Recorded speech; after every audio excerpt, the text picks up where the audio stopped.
Muhammad ruhama'u bainahum, saling cinta dan saling sayang sesama mereka. Kalau mereka berdebat, kalau mereka bermukhasamah, mesti segera diislah. Apa arti islah? Ya, dicari titik persamaan, jangan dicari perbedaan. Dicari kebenarannya, jangan dicari-cari kesalahannya. Coba, di sini siapa yang nggak punya salah? Kalau antum cari-cari kesalahan, ketemu nggak? Ketemu nggak? Saya nih, cari-cari kesalahan saya ketemu nggak? Pasti ketemu, hari ini juga banyak salah. Jadi kalau kita mengukur orang dengan kesalahan, kita akan benci dan suuzon dengan semua orang. Berbeda aja, tapi tidak perlu benci.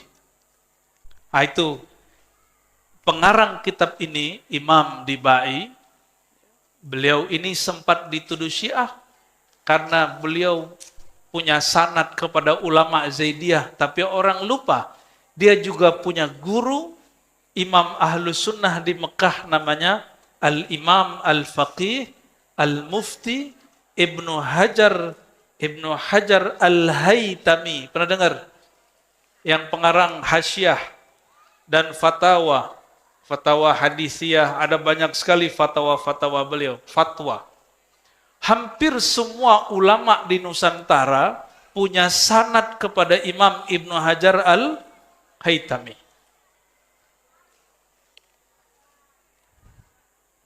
Ibu connect nggak Bu? Ibnu Hajar Haytami siapa?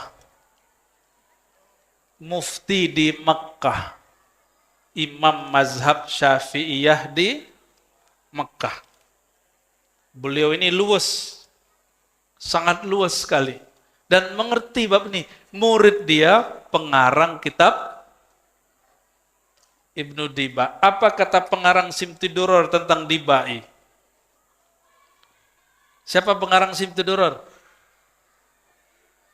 Habib Ali Al-Habsyi. Jangan-jangan antum kelompok pembatal nasab ini. Ya. Saya nggak ikut-ikutan ya. Sebatas debat ilmiah, oke-oke aja itu. Tapi kalau jadi benci-bencian, itu bukan laisa minna. Umat Nabi Muhammad ruhama'u bainahum. Ya kalau satu sepakat ini Habib, satu gak ada masalah sama kita. Yang penting umat Nabi Muhammad SAW.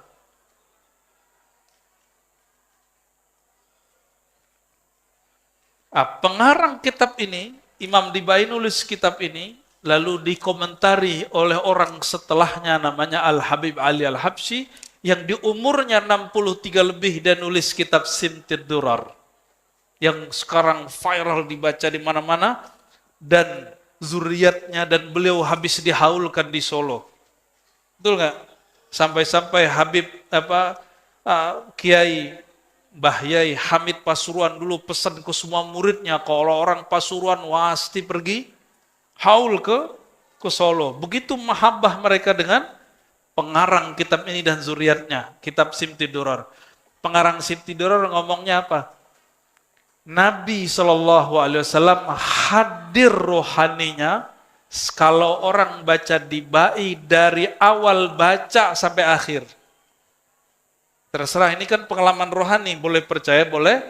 Ini tidak untuk diyakini, ini hanya untuk ditebaruki, diberkati.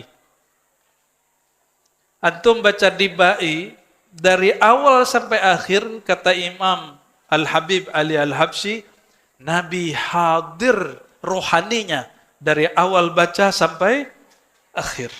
Gimana tuh? Dan kata beliau, wa arju, dan aku berharap semoga Simtiduror juga begitu. Sedangkan selain dua kitab ini, bagi sebagian ulama, kadang hadirnya hanya mahal qiyam, kadang hanya bakudu khatam, itu terserah mereka. Itu pengalaman rohani. Bapak Ibu yang mulakan Allah, saudara-saudari, bocil-bocil, ente ngunyah mulu dari tadi ya. Ya nggak apa-apa, ya penting anak seneng maulid ya. Kalau perlu makanannya lebih banyak, Pak, biar dia punya memori. Kalau masjid bikin maulid, perut kita kenyang. Kita makan gak dimarahin ustadz gitu. Ya, saya ingatnya kalau maulid dulu makan kebuli. Nanti ada makan kebuli nggak? Kalau nggak ada, waduh gawat. Saya baca bagian depan sedikit ya. Setelah la ilaha illallah terakhir. Fasubhanahu wa ta'ala min malikin, maha hebat Allah Ta'ala. Aujada nur nabiyhi Muhammadin sallallahu alaihi wasallam. Aujada, dia mewujudkan nur nabinya Muhammad sallallahu alaihi wasallam min nurihi, dari nur zatnya. Jadi nur Nabi Muhammad SAW dicipta dari apa? Dari nur zat Allah subhanahu. Kalau nur zat Allah pencipta, nur Nabi Muhammad SAW dicipta. Qabla ayyakhluqa Adam min tinil lazim. Sebelum bahkan bapak kakek kita, bapak alam semesta bernama Nabi Adam dicipta, beliau sudah diadakan, diwujudkan. Maka tuan mana Nur Muhammad SAW atau tubuh Nabi Adam? Kita ini, bapak kita namanya Nabi Nabi Adam, bapaknya siapa? Hah? Nggak ada? Ya itu kalau guru agama di SD gitu, Tong. Udah bener. Tapi kalau belajar ilmu ma'rifat, ini kitab sederhana loh Pak. Saya nggak buka kitab aneh-aneh kan? Ini kitab standar nggak? Saya nggak buka hikam loh di sini. Nggak buka Futuhat, nggak buka kitab Imam Jili. Kitab yang dibaca orang awam. Jadi kalau ada orang protes, Roziko buka-buka kajian Nur Muhammad di depan orang awam. Saya tanya balik. Loh, kitab tentang Nur Muhammad itu sudah merata dan membumi di kalangan orang awam. Apa kitabnya? Maulid. Apalagi kalau orang Betawi? Barzanji, apalagi? Simtuduror. Semua kitab itu dimulai dengan kalimat Nur Muhammad SAW. Mau nggak baca suatu kitab nggak ngerti? Nih perhatiin, ini kalam guru kami. Murid Syekh Yasin Al-Fadani, apa kata beliau? Semua bacaan selain bacaan Al-Quran itu tidak la yusabu illa ma'al fahmi. Selain Quran, bacaan apa aja itu tidak bermanfaat, tidak dapat pahala maksudnya, kecuali paham. La yusabu, tidak dapat pahala kecuali faham. Tuh nggak mesti bisa nerjemah, yang arti kira-kira maknanya ini gitu. Udah berapa tahun baca Bidibai nggak paham-paham, mau begitu? Senang nggak kalau dibuka kitab yang sering kita baca? Lah senang. Maka Nur Muhammad di sini berarti orang awam sudah biasa dengan kajian Nur Muhammad SAW. Itu bukan kajian tinggi, kajian dasar itu. Ya, oke. Apa kata beliau? Imam Dibai, maha hebat Allah yang mewujudkan nur nabinya dari nur zatnya sebelum menciptakan Adam dari tanah. Jadi Tuhan mana? Tuhan mana? Kita udah baca Simtiduror, sama isinya. Barzanji, sama isinya. Dardiri, sama isinya. Ada lagi namanya Maulid Al-Bakri, sama isinya. Sama semua isinya.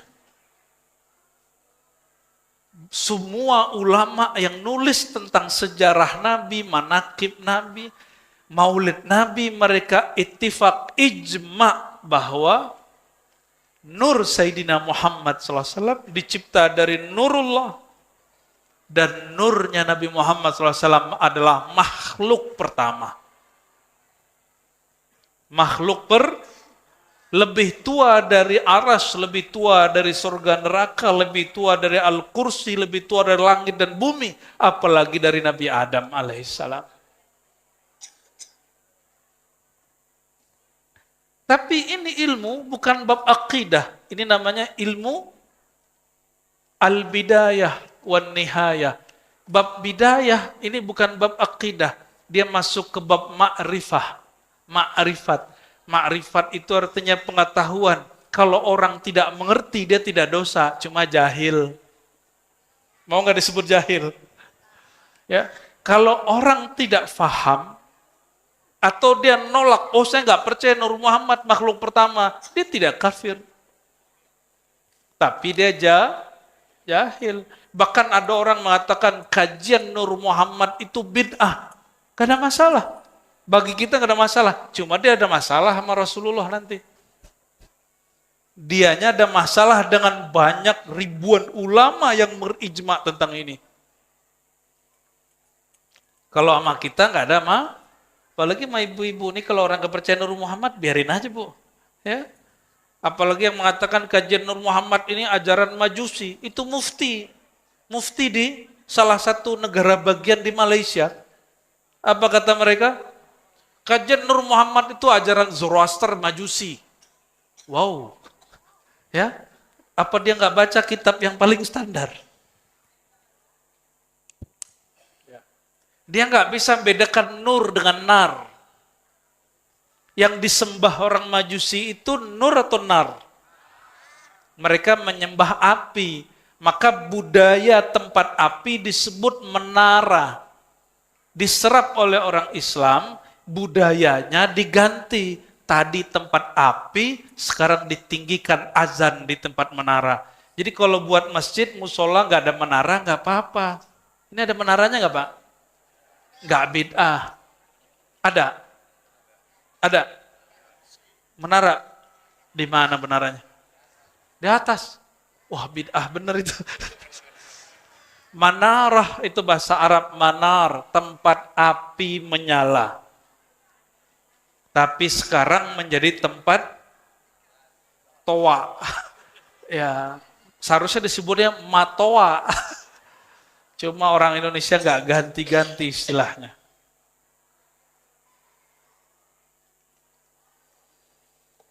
Dari nur Sayyidina Muhammad SAW itulah dicipta seluruh alam. Ini bagian dari alam bukan? Bapak alam nggak? Alam itu apa aja? Tercipta dari tanah, air, api, udara. Ente juara tong. Makan lagi. Udah habis Pak katanya. Itu bukan avatar loh ya. Avatar mungkin terinspirasi dari kajian begitu. Ini unsur alam. Ini unsur yang 4 tercipta dari nur Sayyidina Muhammad sallallahu alaihi wasallam. Nabi Adam dari tanah dari nur. Tuan mana? Maka kalau saya tanya kita, bapaknya kita Nabi Adam. Bapaknya Nabi Adam siapa? Masih gak ada aja bocil. Bapaknya Nabi Adam siapa? Nur Muhammad sallallahu alaihi wasallam. Yang lahir di tahun 600-an Masehi itu bernama Sayyidina Muhammad bin Abdullah, itu Muhammadun Rasulullah. Dia adalah zahirnya Nur Muhammad SAW. Jadi Nur Muhammad Nurullah, dia juga yang disebut Muhammad Rasulullah. Dia juga. Di akhirat nama beliau nanti Muhammad Syafi'ullah. Pemberi syafaat yang dapat izin dari Allah. Jadi nanti nama beliau ada tambahannya itu. Dan beliau mengatakan, jangankan orang soleh, orang pendosa pun, syafaati li ahlil kabair min ummati. Jangankan orang-orang yang soleh, yang baik, orang pelaku dosa besar, kalau dia percaya kepadaku, dia berhak dapat syafaat bantuanku. Percaya Nabi Muhammad SAW, pegang sampai mati. Mau kita beda faham dengan orang, tersinggungan sama kawan, itu jangan merubah iman kita kepada Nabi Muhammad sallallahu alaihi wasallam, ya. Lalu beliau mengatakan wa arada fakhrahu 'alal asya wa qala hadza sayyidul anbiya wa ajallul asfiya wa akramul habaib. Setelah dicipta, Allah tunjukkan, Allah tampilkan, Allah gelarkan Sang Nur ini kepada segala sesuatu. Lalu Allah berkalam, ini adalah Sayyidul Anbiya, penghulunya para nabi. Maka Nabi Muhammad SAW mengatakan, aku nabi pertama. Nabi pertama siapa? Lah, baru aja kita ngomong. Nabi pertama siapa? Ayo guru ngaji, guru sekolah, perbaiki itu kurikulum, kasih tahu ke Kemenak, kita udah keluar-keluar udah 10 tahun. Gak ada yang dengerin. Apa orang Kemenak gak ada proyek? Ya, mesti dibenerin itu. Kitab Maulid dibaca terus, tapi gak ada efek di buku agama. Anak-anak kita masih memahami bahwa Nabi pertama, Nabi Adam atau Nabi Nuh. Padahal sang Nabi berkalam, kuntu awalan nabiyyina fil khalq. Akulah Nabi pertama di kalangan makhluk. Hadis ini hasan, dan hadis hasan yuhtaju ke sahih, boleh dipakai jadikan hujah seperti hadis sahih. Tapi akhiruhum fil ba'si, yang terakhir diutus, aku. Jadi pengutusan dengan pengangkatan sebagai nabi itu beda. Bukan umur 25 diangkatnya. Bukan umur 40, umur 40 bu'isa, diutus bukan diangkat. Beda ya. Beliau mengatakan kuntu, aku sudah jadi nabi. Adam belum dicipta. Berarti nabi pertama siapa? Wah, ini baru benar ini ya. Kasih tahu ya sama guru-gurunya, komite-komite mahasiswa, siswa santri ini. Sesekali lah tunjukin hasil ngaji sama guru kan. Sayyid, apa arti sayyid? Tuan, raja, penghulu, junjungan. Itu arti sayyid. Boleh nggak nyebut Sayyidina Muhammad SAW dalam sholat? Boleh nggak? Oh, ahli bid'ah semua ini. Kata Albani, kata Ibnu Utsaimin bin Bas, kalau Allahumma sholli ala Sayyidina Muhammad, bolehnya di luar sholat. Dalam sholat nggak boleh. Ngikut begitu? Ngikut begitu? Nggak ya? Wah, bener lah wajahnya. Cuma depan-depan doang, belakang anyep. Itu pakai Sayyidina nggak kalau tasyahud gitu? Beneran? Yang kenceng dong. Bid'ah nggak? Hah?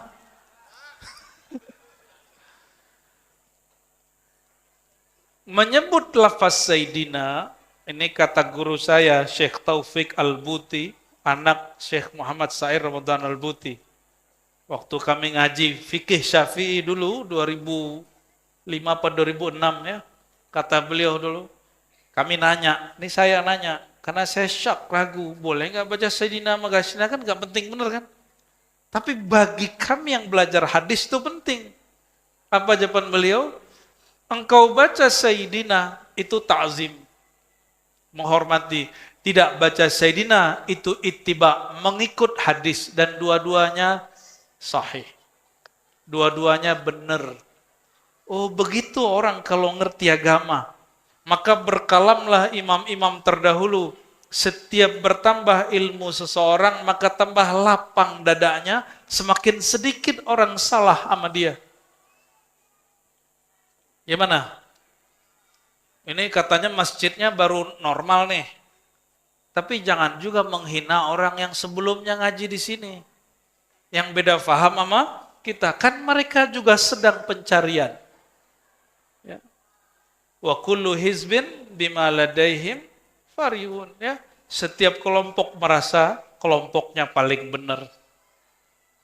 Wa ajallul asfiya, beliaulah orang terpilih paling mulia.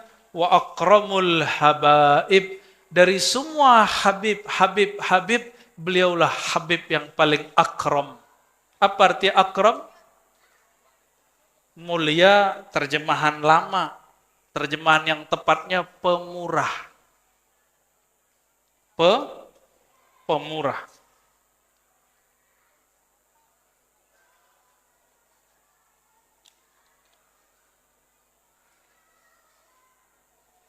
Oke.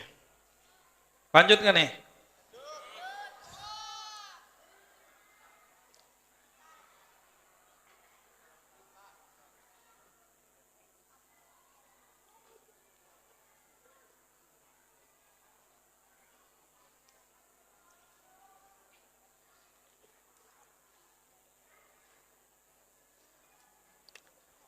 Cium tangan guru boleh nggak? Mencium tangan guru, apakah pertanda guru lebih mulia? Menurut kita iya. Mencium sesuatu, apakah sesuatu itu lebih mulia? Bingung ya? Biasa, biar ngaji itu nggak hanya ngelucu-ngelucu doang. Biar ketawa kalau nggak bisa jawab pertanyaan. Jarang-jarang toh. Biasanya pikiran kita, orang yang lebih mulia kita cium tangannya, betul nggak? Atau kita cium dia. Nabi SAW cium Hajar Aswad, mana yang lebih mulia? Hajar Aswad. Tong. Semoga ente jadi ulama nanti ya. Nabi cium Hajar Aswad, mana yang lebih mulia? Nabi tawaf di Ka'bah, mana yang lebih mulia? Beneran nih. Kalau begitu, kita setelah haji umroh yang wajib nggak ziarah? Wajib nggak ziarah? Wajibnya bukan wajib secara syara, tapi wajib secara adab. Secara apa? Yang membuat kita kenal dengan Hajar Aswad siapa? Nabi Muhammad SAW. Yang bikin kita kenal bahwa haji umroh itu adalah ibadah siapa? Nabi Muhammad SAW. Ya. Itulah makna ajallul asfiya wa akramul habaib. Sebaik-baik makhluk. Nah, perhatiin. Setinggi apapun umat Islam memuji Nabi Muhammad SAW, hanya sebatas afdalul khalqi. Makhluk paling tinggi, bukan sebagai Tuhan. Kalau tadi pembukaan tadi, bacaannya, refnya, burdah ya. Maulaya sholli wa sallim daiman. Terus, ala khairil khalqi kullihim, ya Allah, sampaikan salawat engkau, salam engkau kepada makhluk paling sempurna, paling mulia. Jadi setinggi apapun umat Islam muji Nabi Muhammad SAW, hanya batas makhluk. Kita tidak pernah menuhankan Nabi Muhammad SAW. Maka saya mau tanya, muji Nabi Muhammad SAW di kitab ini berlebihan atau standar? Yang disebut berlebihan itu apa? Jadi kenapa orang tidak mau baca maulid? Gak mau baca Barzanji, gak mau baca Dibai, gak mau Cusip Tuduror dan kawan-kawannya. Alasan ustadz-ustadznya apa? Itu pujian terhadap Nabi Muhammad di dalamnya berlebihan. Memberi dia sifat-sifat ketuhanan. Adakah yang meyakini Nabi Muhammad SAW punya sifat ketuhanan? Ada nggak? Ada. Letong, ente lagi. Yang ada, Tuhan Allah SWT ngasih namanya ke Nabi Muhammad SAW. Itu yang ada. Coba. Allah namanya Rahman, Rahim. Di Quran Allah sebut gak Nabi Muhammad Rahim? Ada? Nggak ada. Nggak ada apa nggak tahu? Aduh, ketinggian nih ngajinya ya.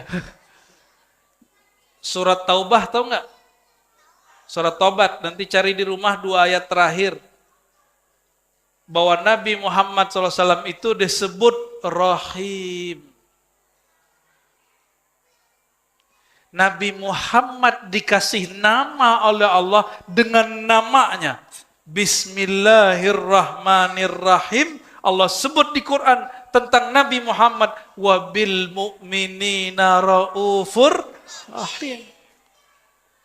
Nabi Muhammad itu terhadap orang beriman. Ini orang beriman bukan?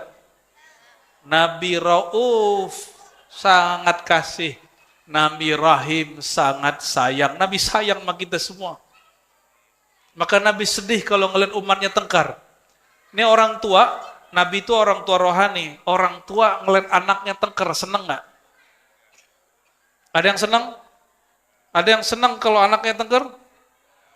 Nah, kalau ingin membuat Rasulullah SAW ridho, jangan suka bertengkar. Mau bab nasab kayak, mau bab politik kayak. Ini di Bekasi kota apa kabupaten nih? Kota, berapa yang maju? 3 ya? Itu ada nggak di Quran tentang pilkada? Kan nggak ada. Berarti kalau beda coblosan, bukan beda iman toh? Bener nggak? Ini nggak ada titipan Pak. Cuma ini titipan dari kolbu saya.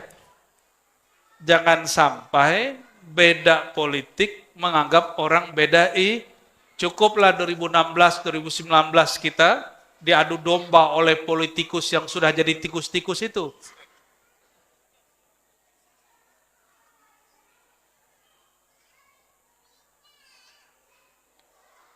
Gitu ya, Tong. Tadi ente salah yang mana ya? Allahumma sholli ala Muhammad. Nabi Muhammad diturunin Quran, yang bacain Quran ke Nabi siapa? Jibril. Lebih mulia Jibril apa Nabi Muhammad? Kok gitu?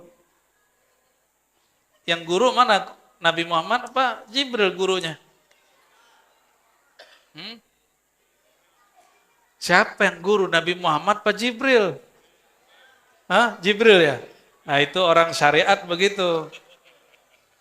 Orang syariat begitu. Nurnya Jibril dari nur siapa? Maka dalam ilham Syekh Abdul Qadir Jilani, Sultanul Aulia, beliau dapat kalam ilham dari Allah. Apa kata Allah?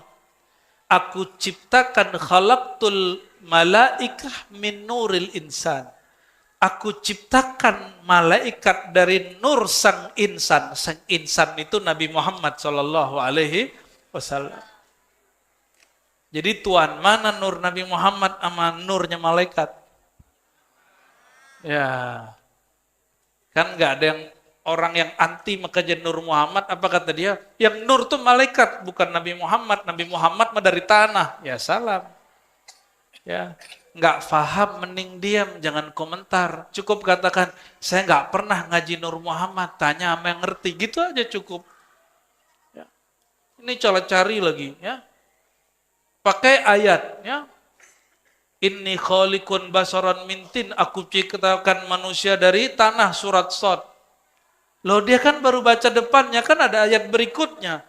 Setelah si tubuh sempurna, nafakhtu fihi min ruhi, aku hembuskan kepadanya rohku. Itu apa?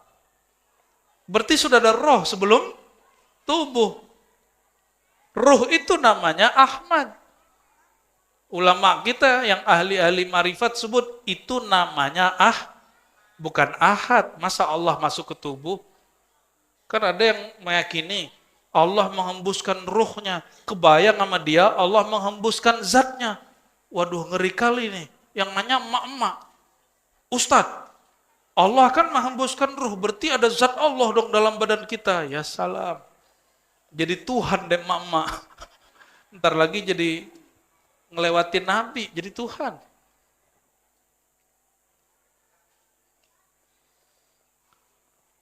Jadi setinggi apapun kita memuji Nabi Muhammad SAW, kita tidak pernah mensifatinya dengan sifat ketuhanan yang ada Tuhan pencipta alam semesta, memberi namanya dengan namanya, bukan berarti Allah menjadikan Nabi Muhammad sebagai Tuhan. Beda ya? Itu yang disebut dalam hadis, takhallaqu bi akhlaqillah. Ini hadis tidak sahih menurut ahli hadis, tapi sahih menurut ahli rohani. Berakhlaklah kamu dengan akhlaknya Allah. Kata Imam Al-Hakim At-Tirmizi dalam Khatmul Aulia, ada beberapa akhlak Allah. Satu saja orang punya, maka dia wali Allah. Satu saja punya, maka dia wali. Hati-hati kalau orang itu wali Allah. Nih hati-hati. Kalau orang itu wali Allah, apa kata Allah hadis qudsi? Man adali waliyan faqad azantuhu bil harb. Siapa yang memerangi, menyakiti, memusuhi waliku, kekasihku, aku nyatakan perang kepadanya. Hati-hati.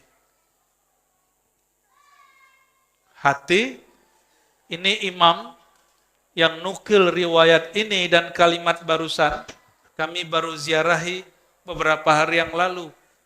Ya. Ini tasyakur tahadus bin ni'mah. Nama imamnya Al-Hakim At-Tirmizi. Imamnya berkubur di Tirmiz. Tirmiz itu tahu nggak Pak di mana? Nyampe di Jawa namanya Turmuji. Padahal nama di sananya Tirmiz. Itu di Uzbek bagian selatan perbatasan dengan Afghanistan. Kita baca hadis di sana dengan silsilah guru kita sampai ke Imam Hakim Tirmizi, Imam Hakim Tirmizi dari Kutaibah lanjut kepada Malik terus gurunya sampai kepada Nabi Muhammad sallallahu alaihi wasallam.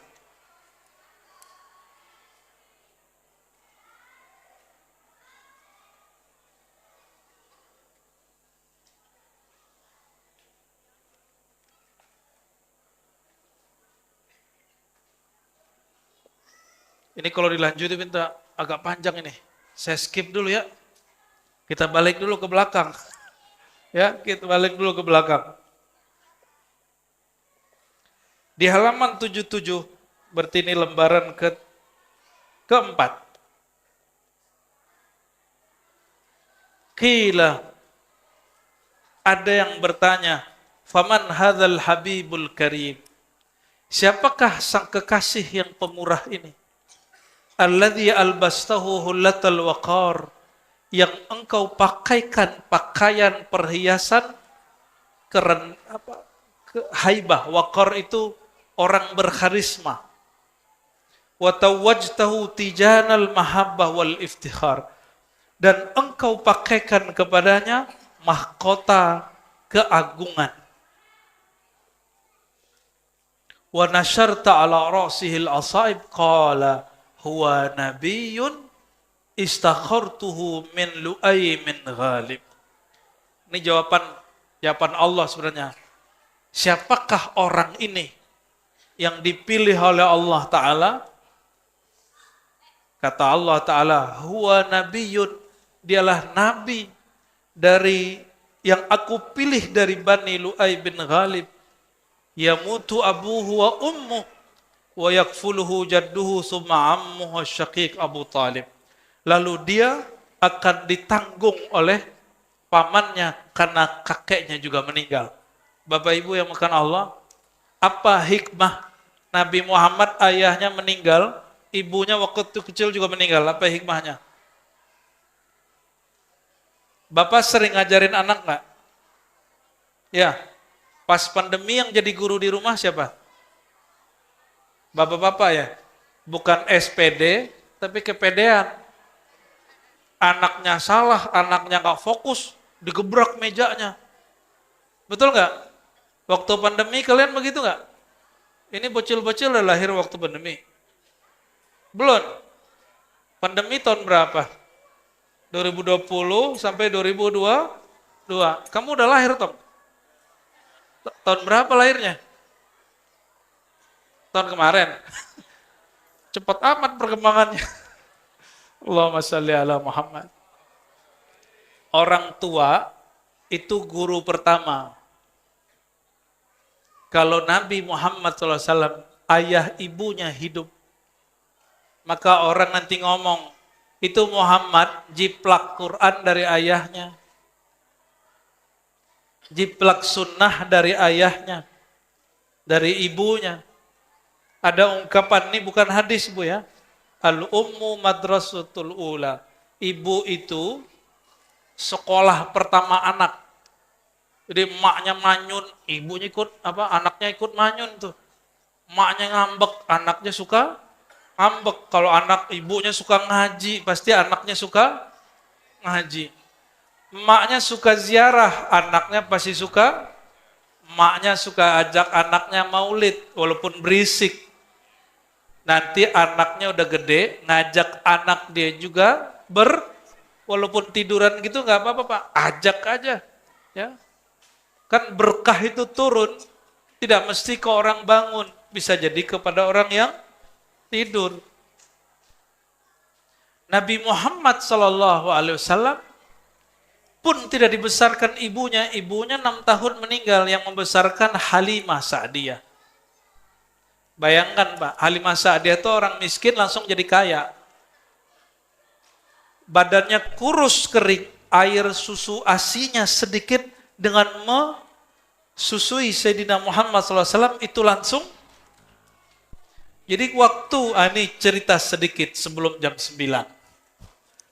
Ketika orang Arab punya anak, mereka ada tradisi. Anaknya di hari keberapa atau bulan keberapa nanti diserahkan ke ibu susu.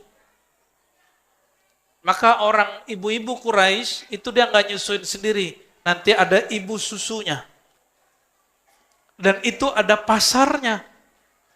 Di pasar-pasar tertentu, di musim tertentu, kumpullah calon-calon ibu susu ini dari luar kota Mekah. Ngumpul itu dah. Ini bayi namanya Muhammad bin Abdullah, dibawa oleh ayahandanya, oleh kakeknya, Abdul Muttalib, ke ibu-ibu yang gemuk-gemuk. Ada yang gemuk nih. Ini kayaknya susunya banyak nih. Kasih. Semua ibu lupa. Dia nggak baca basmalah. Langsung plak. Nggak mau beliau. Langsung nangis. Ada lagi. Udah nggak baca bismillah. Si mak-mak nyusuin ke kiri. Itu juga sang Muhammad kecil nggak mau. Udah sore, udah nggak ada yang bisa, nggak ada yang mau. Ini sang Muhammad kecil rewel terus, nggak mau. Dia nggak nangis, cuma dia nggak mau. Ibunya cemas, kakeknya cemas. Akhirnya yang lain-lain sudah dapat anak susuan. Ini udah dapat susuan, udah berangkat. Kalau ibu-ibu gendut naik onta, ontanya tersiksa nggak? Kalau jalan lama ke ontanya jalan? Lama. Ibu-ibu ini kan minum air doang jadi daging, Pak. Apalagi makan daging. Katanya begitu. Akhirnya udah mulai agak terang, udah siang panas.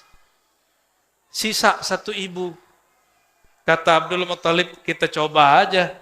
Cuma kurus. Emang kurus nggak ada airnya? Dicobain. Ini ibu namanya Halimah Sa'diyah. Dia ambil itu anak, dia putar ke dadanya bagian kanan, dibaca Bismillah. Langsung itu sang Muhammad kecil mau. Dan Halimah ini dhaifah, perempuan lemah. Biasanya ibu-ibu kalau dinyusuin ngantuk nggak, Bu? Ngantuk nggak? Capek, ngantuk, tidur, benar nggak? Yang pernah nyusuin, ya mohon maaf kalau belum pernah. Ini dia nyusuin bukan malah capek, bukan ngantuk, tapi malah bingung, loh kok air susuku deras. Ini pertama kali urusan persusuan deras sama Nabi Muhammad SAW. Nanti pas hijrah satu lagi, Pak. Domba kurus dibuang sama yang punya, namanya Ummu Ma'bad, Nabi urut-urut, keluar susunya. Ada yang begitu nggak sini? Kalau ada, saya mau berguru ah. Akhirnya Halimah Sa'diyah bawa Sayyidina Muhammad SAW dan upahnya sekaligus. Tadi gimana? Ibu-ibu yang gendut-gendut gimana? Naik onta, ontanya pasti seok-seok tuh. Sama Halimah duluan mana jalannya? Halimah langsung nyampe langsung di Bani Sa'ad. Orang belum nyampe, dia sudah nyampe. Jangankan Halimah Sa'diyah, menurut Bapak Ibu nih, yang menerbangkan Nabi Muhammad tuh buruk atau buruk terbang karena Nabi Muhammad? Mana yang benar? Kalau cerita yang kita dengar kan buruk nerbangin Nabi Muhammad SAW. Tapi udah dapat riwayat belum? Ini riwayat penutup yang saya mau baca. Sayyidina Jibril, waktu Nabi Muhammad SAW mau naik, itu negur buruk. Buruk ini bisa diajak ngobrol. Apa kata Sayyidina Jibril? Buruk, kamu tahu nggak? Sepanjang ini engkau bertugas ditunggangi membawa para nabi, ini nabi paling mulia yang karenanya engkau ada. Itu buruk yang tadinya nggak ngerti, itu langsung keringetan, menggigil dia. Orang menggigil bisa nyetir nggak? Bisa terbang nggak tuh burung? Maka Nabi SAW naik, Nabi sayang, Nabi elus, mengalirlah nurnya kepada buruk, baru itu bisa terbang. Sallallahu alaihi. Nur itu nur kasih sayang. Maka Nabi ke binatang disayang sama dia. Ya, yang kurang kasih sayang sama binatang, apalagi sama orang dekat, saudara, itu orang yang kurang nurnya. Semoga yang berhadir ini orang yang nurnya melimpah. Ya, kalau nur kita kurang, kita sering-sering bikin majelis mau, semoga nur melimpah di kolbu, melimpah setiap malam, dan Allah besarkan wadah di kolbu kita, dan Allah banyakkan nurullah mengalir dalam kita. Amin ya rabbal alamin. Semoga bermanfaat. Saya mohon izin nih, para Pak Haji, Pak Kiai, para asatis, jamaah, para pecinta Allah Rasulullah, saya ada tugas yang kedua. Kalau mau ikut, monggo. Cuma antum gak dipatwal. Wassalamualaikum warahmatullahi wabarakatuh. Ya.